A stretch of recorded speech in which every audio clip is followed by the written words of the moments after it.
আমার আসার সম্পূর্ণ হইল না বুঝছো ভিতরে বাইরে রাখবো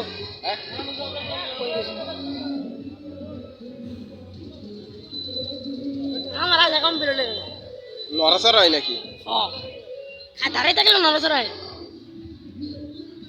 মিষ্টি খাই আরে একা কিনবো নি শালা রে তুমি তুমি করকা তুমি আমার ভূতে বেটি মাছ ছিলাম তুমি গাও মিষ্টি ভিডিও বানাবো নাকি হ্যাঁ কিনবি তুই